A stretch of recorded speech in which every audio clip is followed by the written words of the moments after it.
সম্মানিত সুপ্রিয় দর্শক শ্রোতা, দেশ এবং প্রবাস থেকে আপনারা যারা সংযুক্ত আছেন, আমাদের ভিডিও দেখছেন এবং শুনছেন, সবাইকে আন্তরিক প্রীতি ও শুভেচ্ছা জানিয়ে শুরু করছি আজকের প্রতিবেদনে অংশ নেওয়া এই ডিভোর্সি অপরূপ সুন্দর আপুটির জীবনের গল্প কথাগুলো আজকে আপনাদের মাঝে তুলে ধরবো। কেন এসেছে প্রতিবেদনে বিস্তারিত আলোচনা থাকছে। তো আপুটি দেখতে খুবই চমৎকার, ওনার উচ্চতাও ভালো আছে, 5 ফুট 4 ইঞ্চি, স্বাস্থ্য ভালো, গায়ের রং ফর্সা, পড়াশোনা আপনার হচ্ছে নবম শ্রেণী পাস। বর্তমানে উনি ওনার বাবার বাড়িতে থাকে। উনি 2 বছরের মতো সংসার করেছিল, ওইখানে কোনো বাচ্চা কাচ্চা ওনারা নেয়নি। হাজব্যান্ড অন্য নারীতে পরকীয়া আসক্ত হয়ে অন্যত্র বিয়ে করে আলাদা থাকে, ওনার সাথে ডিভোর্স হয়ে গেছে।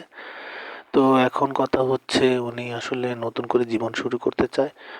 অসহায় কোনো পাত্রীকে যদি আপনারা জীবনসঙ্গী করতে চান, স্ক্রিনে দেওয়া নাম্বারে ওনার সাথে কথা বলে নাম ঠিকানা ডিটেলস সব কিছু ওনার মুখ থেকেই জেনে নিতে পারেন। আর উনি পাত্রের বয়স বেশি হলে, বিবাহিত হলেও বিয়ে বসতে রাজি আছে, সমস্যা নেই। এই ধরনের পাত্রীর খোঁজে যারা বসে আছেন, দেরি না করে অতি দ্রুত ওনার স্ক্রিনে দেওয়া নাম্বারে ফোন দিয়ে যোগাযোগ করবেন।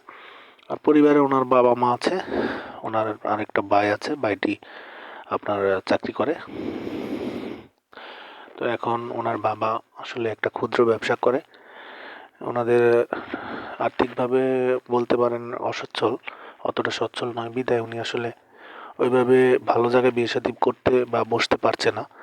তো আপনারা যারা আগ্রহী আছেন, অতি দ্রুত ওনার সাথে যোগাযোগ করেন। আর আমাদের চ্যানেলের ভিডিও ভালো লাগলে না টেনে পুরো ভিডিও দেখে একটি লাইক এবং একটি কমেন্ট, ভিডিওটি শেয়ার করতে ভুলবেন না। চ্যানেলটিকে সাবস্ক্রাইব করে রাখবেন, পাশে থাকবেন সেই প্রত্যাশায় আজকের মতো এখানেই বিদায় নিচ্ছি। ভালো থাকুন, সুস্থ থাকুন, স্বপ্নভূমি চ্যানেলের সাথে থাকুন। আসসালামু আলাইকুম।